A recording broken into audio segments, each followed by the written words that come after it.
হাতের কাছে দুটো পাউরুটি থাকলে তোমরা তৈরি করে নিতে পারো আজকের এই নতুন রেসিপিটা। এটা তৈরি করা খুবই সহজ আর খেতে তো ভীষণই টেস্টি হয়। সবাইকে শুভ সকাল। আমার আরেকটি কুকিং ব্লগে তোমাদের সকলকে স্বাগত।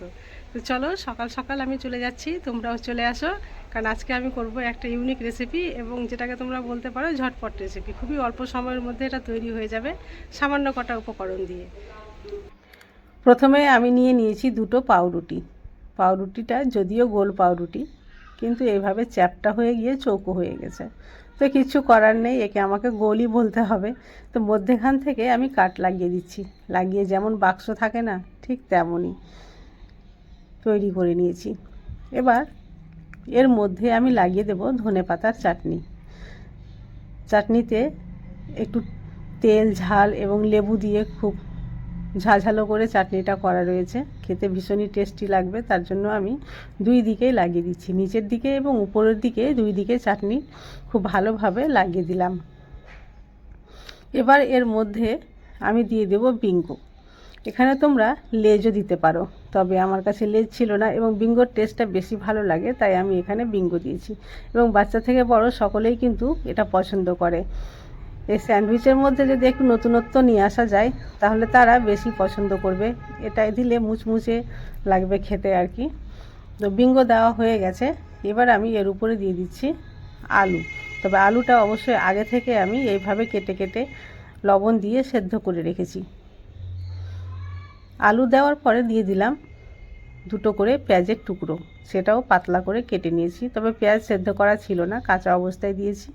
টমেটোও কেটে নিয়েছি এইভাবে পাতলা পাতলা করে, সেটাও কাঁচা রয়েছে।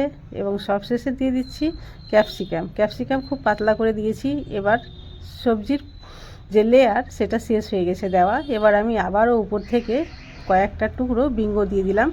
তারপরে এই পাউরুটির মুখটা বন্ধ করে দিলাম, না বাক্সটা বন্ধ হয়ে গেছে। এবার একটা প্যানে দিয়ে দিলাম 2 টুকরো বাটার।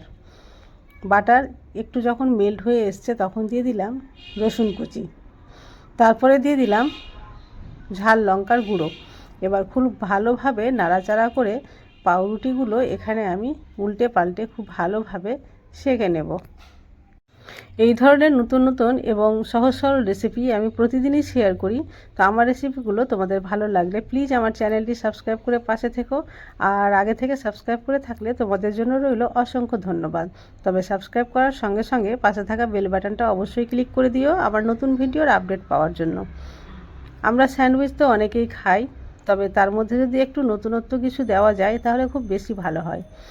এবার পাউরুটিটা খুব সুন্দরভাবে মশলা লাগানো হয়ে গেছে, তাই উপর থেকে এইভাবে আমি চিজ গ্রেট করে দিয়ে দিচ্ছি। তারপরে কিছুক্ষণ আমি এই অবস্থায় রেখে দেব।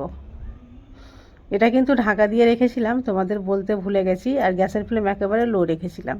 তো দেখো তৈরি হয়ে গেল আমাদের ক্রাঞ্চি ম্রাঞ্চি পাউ স্যান্ডউইচ, একেবারে মশলাদার। আর উপর থেকে একটু ধনেপাতা কুচি এইভাবে ছড়িয়ে দিলাম। আর দেখো কতটা লোভনীয় এবং টেস্টি হয়েছে। আমি তোমাদের কেটেও দেখাচ্ছি। ভিতরের সবজিগুলো খুব সুন্দরভাবে সেদ্ধ হয়ে গেছে। একটা কামড়েই মনে হবে মন প্রাণ জুড়িয়ে যাবে, কারণ যেহেতু ভিতরে সব কিছুই টেস্টি জিনিস রয়েছে। আর এই যে দেখো, তো আজকের রেসিপি তোমাদের ভালো লাগলে একটা লাইক অবশ্যই করে দিও আর বেশি বেশি করে শেয়ার করে দিও। আজ তাহলে এই পর্যন্তই, আবার আসবো অন্য কোনো ভিডিও নিয়ে। ততক্ষণ পর্যন্ত তোমরা সবাই সুস্থ থেকো, ভালো থেকো।